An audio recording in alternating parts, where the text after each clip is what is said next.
Bonjour dans un nouvel épisode de Sic Transit Gloria Mundi. Mon cher frère, comment vas-tu? Ça va très bien, ça va et toi? Ça va très bien. Dernièrement, tu m'as parlé beaucoup de Hitler précisément et d'une nouvelle tendance que tu as observée au sujet de la position du nazisme dans l'opinion. Et j'aimerais bien qu'on aborde le sujet parce qu'on n'en a pas vraiment parlé en fait. Tu m'as juste envoyé une vidéo et j'ai trouvé ça effectivement Oui. intéressant comme tendance à vraiment observer et comment y réagir. Alors, effectivement, c'est une vidéo qui est en anglais d'un Canadien francophone qui s'appelle Jonathan Pajot. Jonathan Pajot est un sculpteur d'icônes. Il est orthodoxe, enfin, il est gréco-catholique, quoi, enfin, attaché à un patriarcat oriental. Oui. Et c'est également un penseur très intéressant, spécialiste du symbolisme en particulier. Et il a fait récemment une vidéo où il expose les enjeux autour du consensus qui a suivi la Seconde Guerre mondiale. Voilà comment il présente les choses. Après la Seconde Guerre mondiale, les vainqueurs de la Seconde Guerre mondiale ont instauré, enfin, en tout cas c'est instauré, on ne va pas dire que ça n'a pas été centralisé, mais il se trouve que la défaite de l'Allemagne nazie et de ses alliés fascistes ou autoritaires a servi de base à notre ordre de valeurs morales en Occident et dans beaucoup d'autres parties du monde. Pas tout le monde n'est pas occidental, mais disons que beaucoup de pays sont sous influence de l'Occident culturel, même la Chine, je dirais aujourd'hui. La Chine s'occidentalise Mhm. partiellement, hein, l'Inde aussi, partiellement. Et donc, mais on va laisser de côté ces pays-là, ces franges de l'Occident, et on va se concentrer sur nos pays, donc l'Europe occidentale, enfin bah, depuis les pays d'Europe centrale aussi désormais, l'Amérique latine, tout le continent américain, l'Australie, et voilà, et les autres dépendances occidentales dans le monde. Et donc, il y a eu un ordre moral, enfin, disons, un ordre de valeurs qui a entre autres une composante morale, c'est-à-dire une définition du bien et du mal. En gros, Hitler, c'est le mal, et ceux qui étaient contre Hitler, c'est le bien.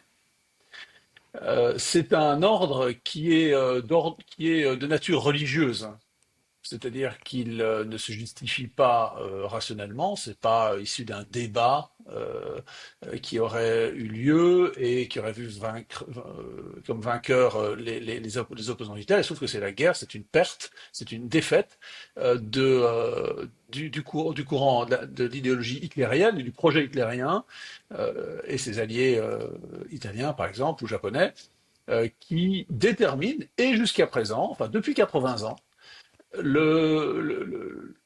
toutes nos représentations symboliques, politiques, morales, intellectuelles. En gros, Hitler, c'est pire que le diable, que Satan. Tu vois, tu peux insulter quelqu'un, tu peux dire qu'il a un projet diabolique, mais Oui. symboliquement, c'est beaucoup moins puissant que de dire que c'est un nazi. Oui. Ça c'est Et clair. le projet hitlérien, c'était un projet identitaire poussé à l'extrême, c'est-à-dire une nation avec avec une identité affirmée de façon très particulière, très innovante aussi dans l'histoire de l'humanité. Et par réflexion ou par onde de choc, si je puis dire, onde de choc intellectuelle, cette, euh, cette idéologie identitaire extrême a infecté à dévaloriser les, les autres propositions idéologiques qui ne sont pas de l'hitlérisme, mais qui peuvent s'en rattacher par un degré, tu vois, un degré 1, 2 ou 3. Bah, par exemple, on va dire que le degré 1 de l'hitlérisme, c'est le fascisme mussolinien. Oui. C'est pas des ordres, c'est pas des projets politiques de la même nature, mais bon. Euh, projet, degré 2, Franco en Espagne, Salazar au Portugal, Pétain en France, euh, ensuite, en degré 3, on va mettre les régimes anticommuniste en Amérique latine. On peut parler de Pinochet, par exemple. Enfin, il y a eu Oui, d'autres projets comme ça, etc. Et donc, si tu peux être rattaché par un, 2, 3, 4, parfois 4 ou 5 degrés, 5 degrés, ça va être la façon dont aujourd'hui des courants politiques de gauche, par exemple en France, on connaît bien le débat français, euh, tout ce qui est à la gauche de LFI, de Mélenchon, tout ce qui est à la droite de Mélenchon, pardon, et peut être traité de nazi. Donc on peut dire que les socialistes, le Parti socialiste d'Olivier Faure, dans certaines circonstances, se trouve insulté se trouve face à l'accusation de nazi de la part de l'extrême gauche.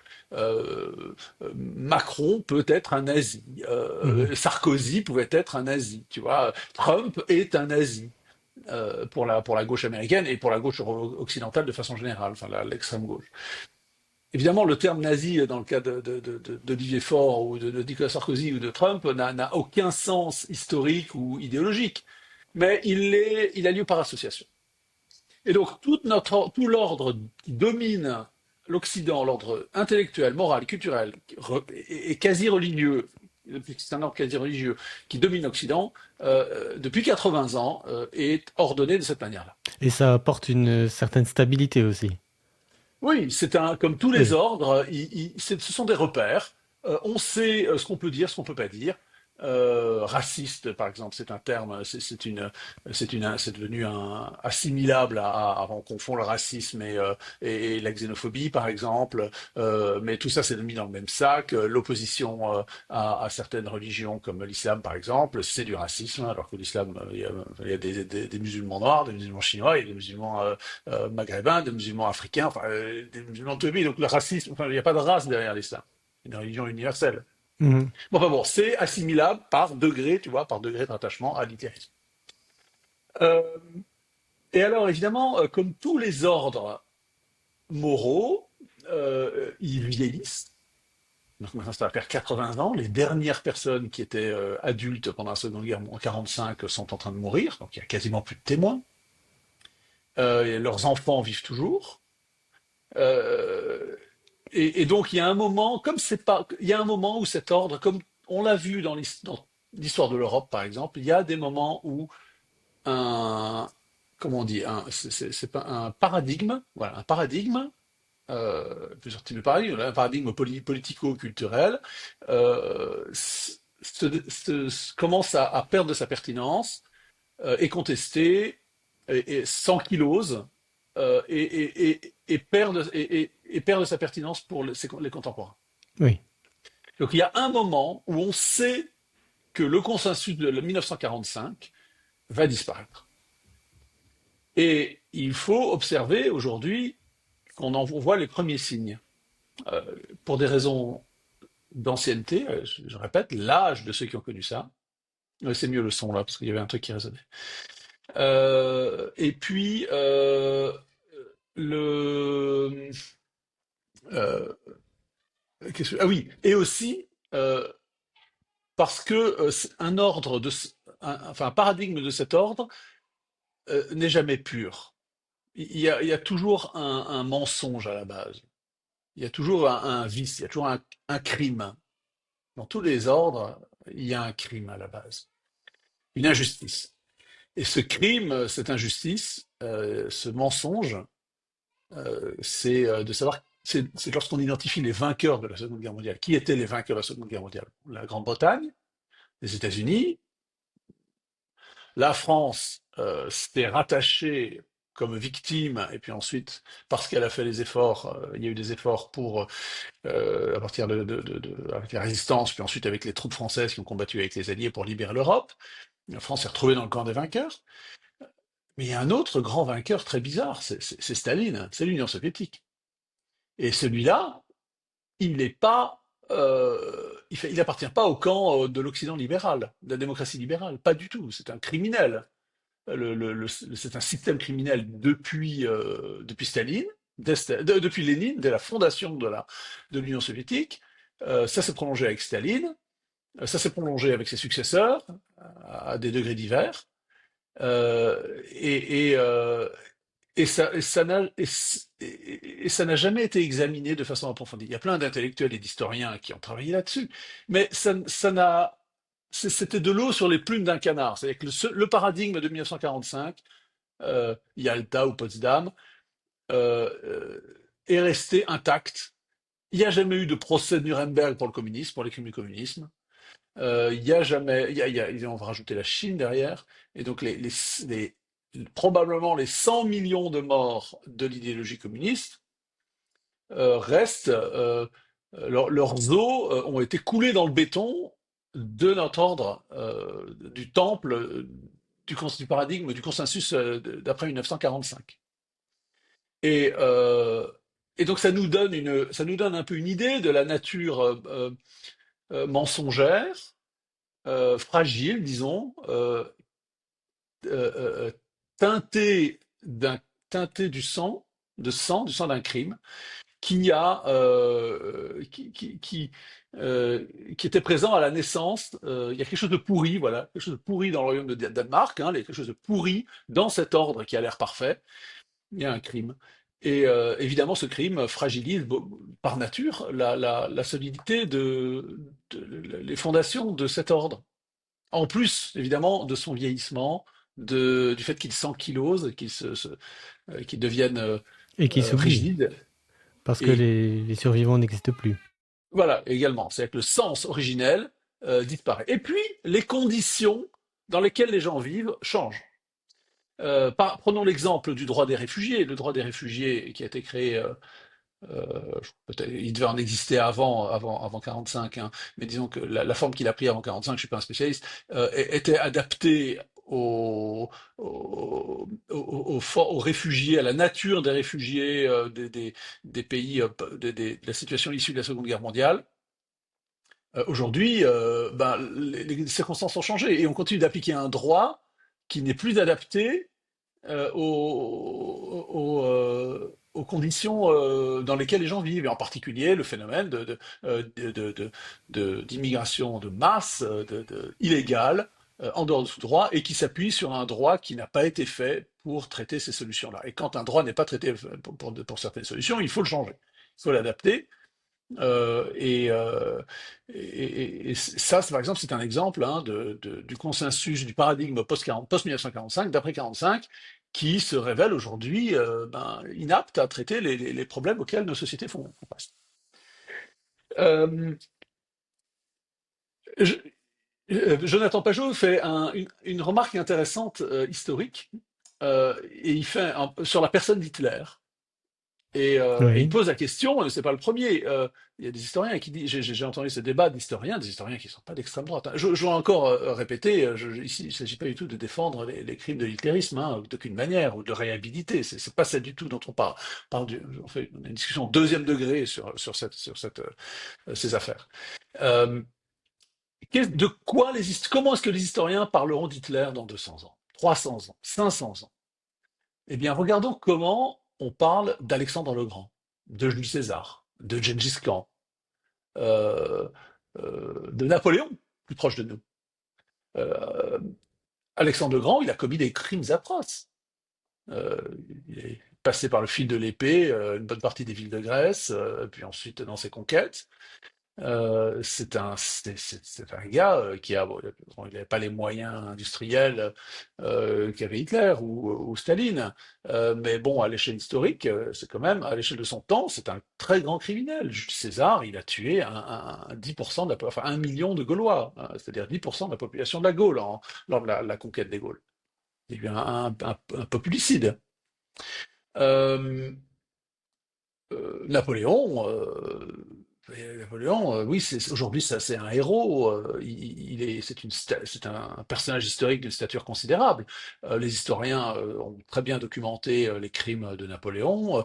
Euh, il y a une célèbre série de vidéos de la télévision française des années 60, sans doute, avec un historien communiste qui s'appelait, son nom m'échappe à l'instant, on mettra ça en description peut-être, Oui, qui je ne connais pas, tu, non. tu- Enfin, non, tu connais pas. je Bon, m'en bref, il souviens plus. raconte. Ouais, par exemple, il raconte la cupidité de Napoléon. Napoléon, il a cherché à se faire du fric en permanence. C'est-à-dire, c'était pas un idéaliste, c'était pas l'homme des Lumières, le roi philosophe qu'on a un petit peu en tête. Hein, il a créé un ordre, l'ordre de la France du 19e siècle, enfin l'ordre européen, est basé sur son influence, même si évidemment l'empire qu'il avait voulu construire a disparu, mais euh, un peu comme Jules César ou Alexandre le Grand, son projet politique a échoué, euh, mais ce qu'il avait semé a survécu.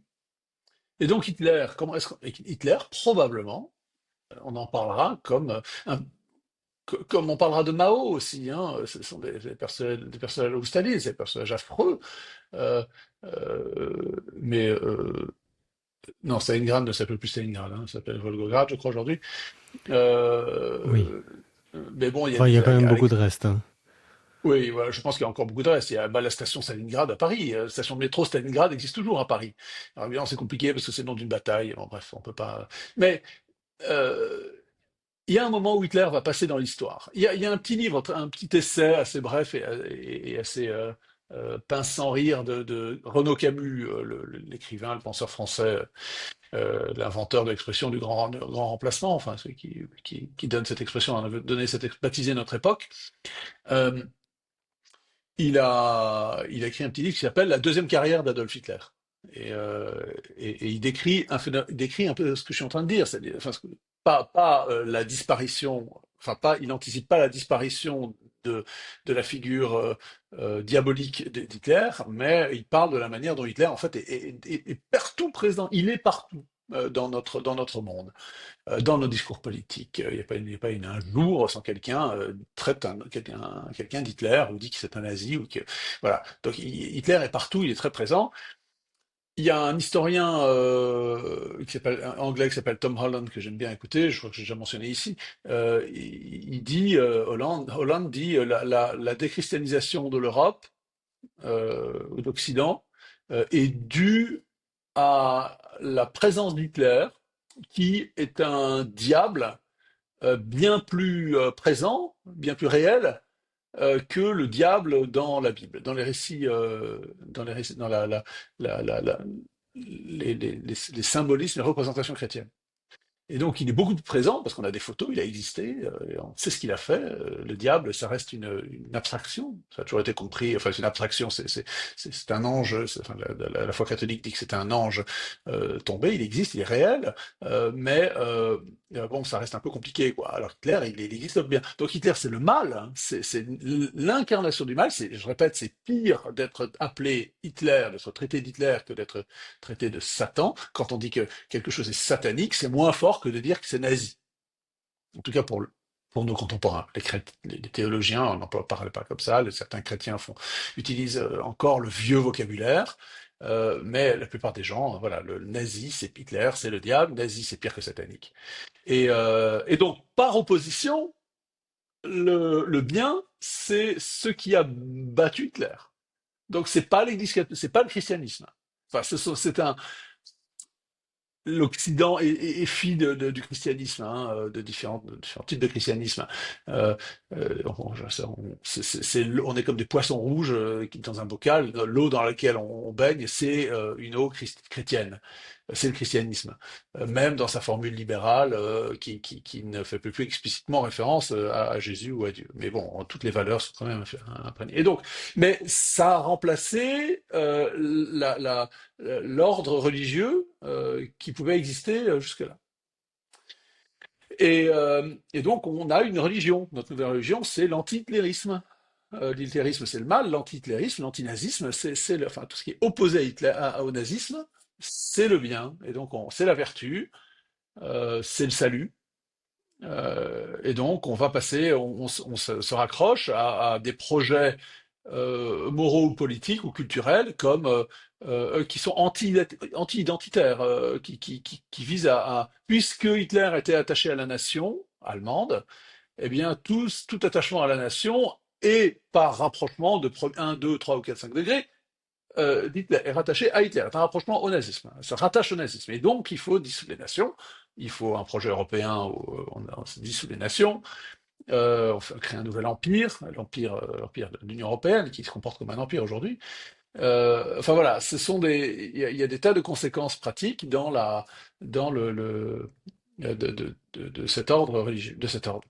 Et alors, Jonathan Pajot cite comme exemple des problèmes qu'a cet ordre religieux, ce paradigme post-1945 aujourd'hui, et qui, pour un des signes qui commence à se fragiliser, c'est par exemple, il prend l'exemple des provocations que Trump avait lancées au Canada juste après son élection, en disant qu'il fallait que les États-Unis annexent le Canada, en disant, bah, écoutez, vous les Canadiens, en particulier sous les libéraux de Trudeau et puis maintenant de Carney, vous n'avez pas d'identité, vous accueillez tout le monde. Vous êtes ouvert au monde, vous avez une immigration de malades. Ce qui est propre au Canada n'existe plus. Carney, ce week-end, donc Premier ministre canadien a déclaré à l'occasion de la fête de l'Aïd que les valeurs de l'Aïd faisaient partie des valeurs canadiennes. Les valeurs de l'Aïd, moi j'ai tweeté, je dis, enfin, euh, égorger vivant, sans étourdissement, un animal, le laisser vider de son sang, c'est une valeur, c'est une valeur de l'Aïd, enfin, valeur de l'Aïd, ça se pratique, ça fait partie de l'essence de l'Aïd, hein, on tranche la gorge d'un animal, on imite le sacrifice d'Abraham. Euh, et puis, bah, donc, ça fait partie de des valeurs du Canada. Enfin, tu vois, donc, les Canadiens baignant dans cette dissolution absolue de leur identité, se retrouvent face à Trump qui leur dit, bah écoutez, puisque vous n'avez plus d'identité, et vous n'avez aucune raison d'exister en vous-même. Et donc, bah, je vais vous absorber. Vous allez faire partie de mon empire, de l'empire des États-Unis. Et là, les Canadiens disent, ah, non, non, non, pas du tout. Mais en fait, nous, non, non, on a bien une nation, on est nationaliste, on a une identité. Ce qui est évidemment tout à fait contraire au principe de l'ordre d'après 45, où on visait à une communauté internationale, enfin occidentale en réalité, basée sur les principes du libéralisme, de la démocratie du progressisme.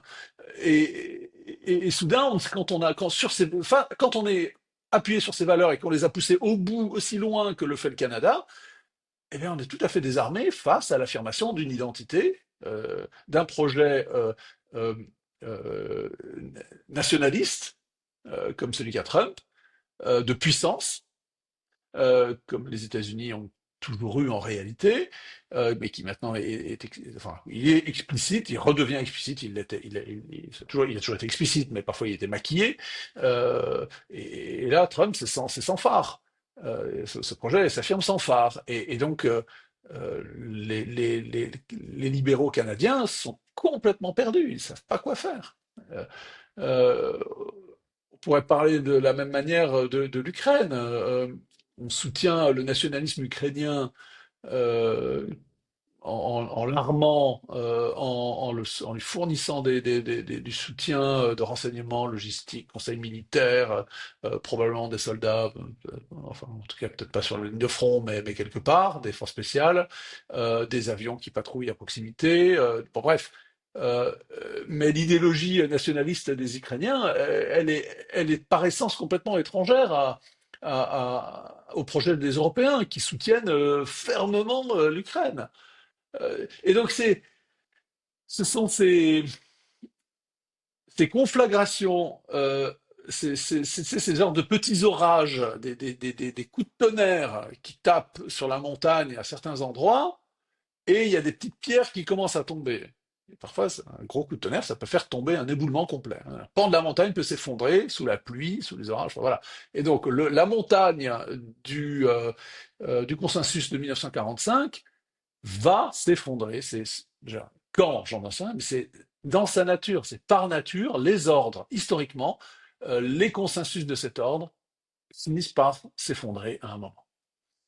Et, euh, et plus on va avancer, plus on sera loin de 1945, c'était il y a 80 ans. 80 ans, c'est pas encore la durée entre le Congrès de Vienne et entre le Congrès de Vienne et le début de la Première Guerre mondiale, c'est 99 ans. Donc l'ordre post-napoléonien a duré 99 ans. L'ordre post-Yalta, il va durer combien de temps? Parce que il s'est pas effondré au moment de l'Union soviétique, hein. Il s'est pas effondré en 90 ou 91, en 89. Il vit toujours.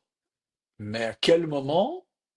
Nous, on va le voir quand on sera âgé, probablement. On va voir ça disparaître. Parce que la machine est vieille, elle ne sert plus à rien, elle a des tas de défauts, on ne sait plus comment elle marche.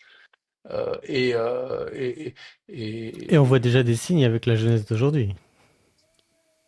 oui, auquel penses-tu? Mais je pense à la manière dont ils perçoivent Hitler.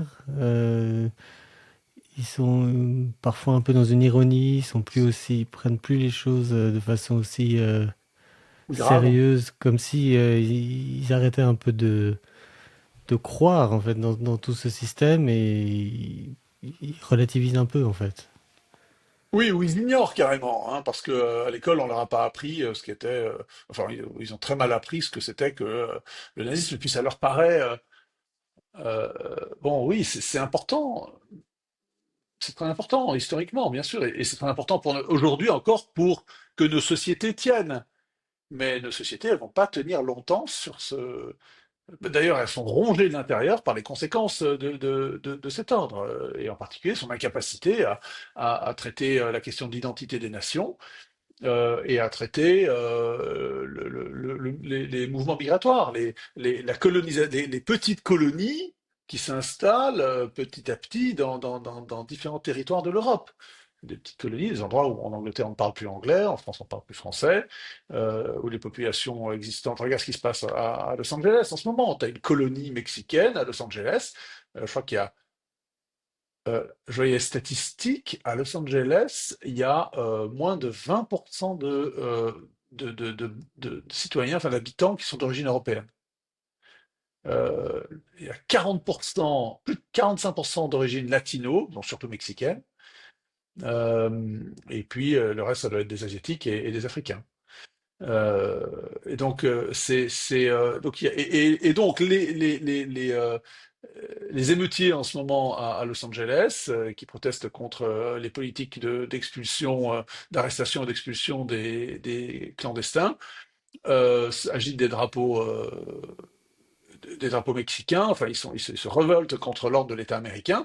C'est pas qu'ils veulent retourner au Mexique, hein. C'est pas ça. Mais c'est pas le pays qui les intéresse puisqu'ils vivent à Los Angeles. Mais c'est leur identité. Ils sont mexicains et ils ne sont pas devenus américains. Et ils ne sont pas devenus américains, d'autant plus qu'ils vivent en tant que mexicains en permanence. Donc il n'y a aucune raison de s'assimiler. À quoi ils s'assimileraient? Puisque leur entourage, le quartier où ils sont, leur église, leur club de sport, leur commerce, tout est mexicain. Tout. Et donc il y a des petites colonies et des enclaves comme ça qui se sont créées. Los Angeles en est une, Luton en Angleterre, bon, enfin c'est un exemple très connu, en est une autre. En France, on pourrait parler de la Seine-Saint-Denis, encore qu'elle soit assez homogène, parce que c'est assez hétérogène, parce qu'il n'y a pas il n'y a pas qu'une seule communauté, mais enfin disons qu'il y a des communautés principalement africaines, enfin subsahariennes et maghrébines, surtout algériennes, je pense. Ouais. Donc il y a ça, face à ça, le droit et l'ordre, d'après 1945, ne peut pas répondre, ne peut pas donner de. Pourquoi il ne peut pas répondre? C'est qu'il ne peut pas donner de stabilité, il ne peut pas donner d'ordre, il ne peut pas donner de sens non plus, parce que les habitants originels de ces territoires sont partis. Parce ils étaient plus chez eux, ils étaient complètement perturbés. Ils trouvaient ça très désagréable de vivre avec des gens avec lesquels ni la langue ni les mœurs n'étaient partagées. Euh, et, et, et, euh, ils en conçoivent une grande amertume, mais cette amertume, on la voit dans les votes, dans le vote populiste dans tous les pays européens et occidentaux, en fait, hein. Alors ça varie hein, selon les moments, mais selon les cycles électoraux, mais bon, quand même, c'est une grande nouveauté et les États et les progressistes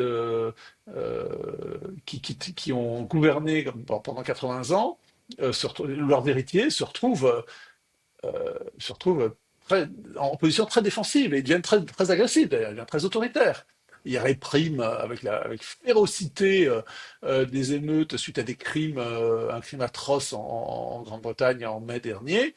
Mais on fait des tapes sur les mains des casseurs après la victoire du Paris Saint-Germain le week-end dernier à Paris, qui ont semé le bazar, la destruction dans un tas de quartiers de Paris.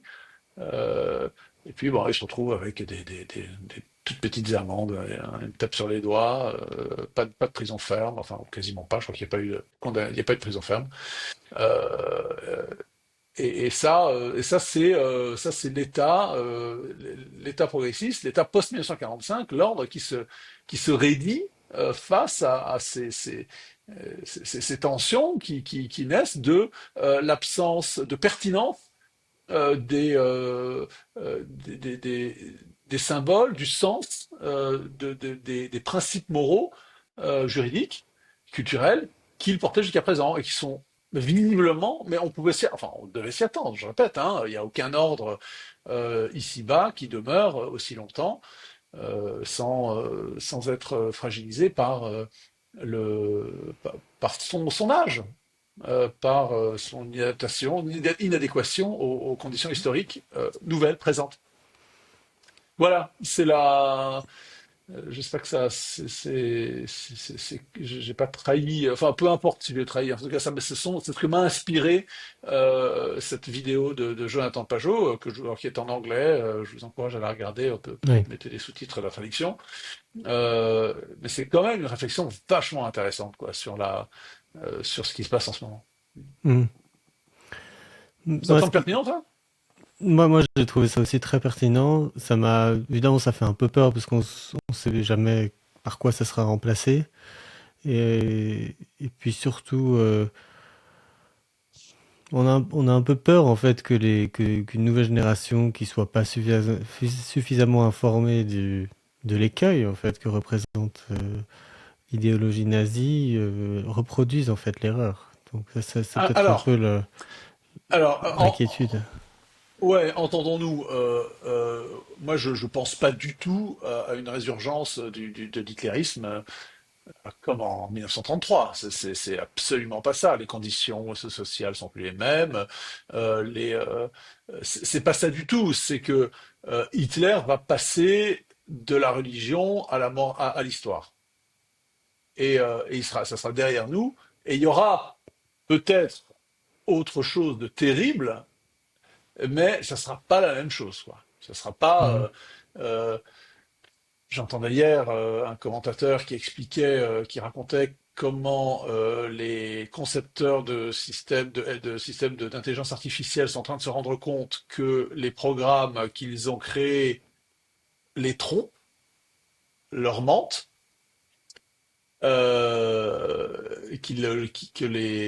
que par exemple certains programmes d'intelligence artificielle, lorsqu'on leur demande de se déconnecter, de se fermer, refusent de le faire, Ah oui. qu'ils ont acquis une sorte d'autonomie, qu'ils arrivent à prendre, à contourner les contrôles mis en place par leurs concepteurs. C'est beaucoup plus inquiétant. Ça m'inquiète beaucoup plus. C'est plutôt de ce côté-là que je vois l'arrivée le retour d'une barbarie.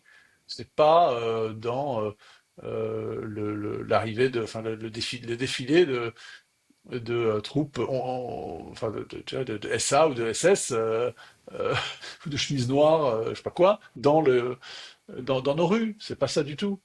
Ça ressemblera peut-être plus au Covid, à la façon Oui, dont les justement, États j'y pensais.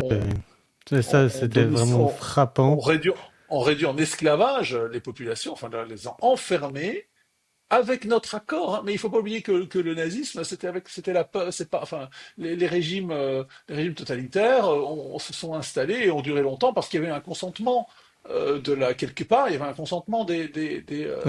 des habitants, de leurs membres. Et c'était pas simplement par la peur, hein, comme on peut tout faire, comme disait Talleyrand, hein, on peut tout faire avec des baïonnettes sauf s'asseoir dessus. Donc il y a pas, il y a un moment où tu construis le consentement. Tu vas construire le consentement pour pas que l'État dépense toute son énergie à patrouiller les populations, enfin à les enfermer, à les fliquer en permanence. C'est pas possible, ça. Enfin, c'est beaucoup trop coûteux. Euh, et donc, voilà, il y a des choses qui sont en train d'apparaître et qui pourraient servir, qui pourraient être la base de nouvelles atrocités. Euh, Sans aller jusqu'à des enjeux technologiques, euh, l'incapacité des États occidentaux aujourd'hui à régler la question migratoire laisse présager, parce que c'est pas Marine Le Pen qui le fera, c'est pas Nigel Farage qui le fera. Oui. Eux en sont incapables, et d'ailleurs ils disent, ils n'ont pas du tout l'intention de régler, ils disent qu'ils vont arrêter l'immigration illégale ou ralentir l'immigration. Mais le problème n'est pas du tout là. Le problème, ce sont toutes les populations qui sont déjà là et qui sont inassimilables parce qu'elles sont trop grand nombre, enfin, pour les raisons que j'ai décrites jusqu'avant, et qui empêchent, enfin, qui vont produire, l'exemple, enfin, il y a plein d'exemples hein, de sociétés où ça s'est très mal passé lorsqu'il y avait une trop grande hétérogénéité culturelle. Prenons le Liban, évidemment, c'est la plus connue récente, mais il y en a plein d'autres. Et c'est quelqu'un d'autre après Nigel Farage, après l'AfD en Allemagne et après le RN en France, qui pourrait, si le problème n'est pas résolu, faire ce qui s'est passé en Algérie en 1962. Si tu résous pas le problème, les populations occidentales, à moins qu'elles soient très affaiblies par la vieillesse, euh, parce que voilà, le vieillissement de la population rend l'énergie, enfin la capacité d'un peuple à se... Enfin, bon, pour l'instant, on reste très majoritaire, hein, mais voilà, ça pourrait être un empêchement, mais ça pourrait aussi arriver que voilà, on renvoie... l'Algérie en 1962, il y a 6 millions de musulmans, enfin 6 millions d'Arabes berbères et 1 million d'Européens, pas seulement des Français, hein, il y avait des tas d'Européens de nationalités différentes, des Espagnols, des Italiens, il y a eu 1 million qui sont partis. La valise nous le cercueil, ils ont pris le bateau, ils sont rentrés ils sont allés en France pour la plupart, parfois d'autres en Espagne, parfois. Euh, et dans nos pays, ça pourrait arriver. C'est plutôt ce genre et avec de grandes injustices, de très grandes injustices, parce que il y aura plus de tribunaux. Hein. Ça sera comme au Salvador. Il y aura des innocents qui seront pris dans le filet, mais il y aura plus la volonté politique, plus les barrières, parce que le système qui avait permis ça ne semblera plus le système qui permettra de trouver la solution, de régler le problème. Puisque c'est celui qui règle le problème, c'est pas celui qui est, pardon, celui qui cause le problème est rarement bien placé pour résoudre le problème.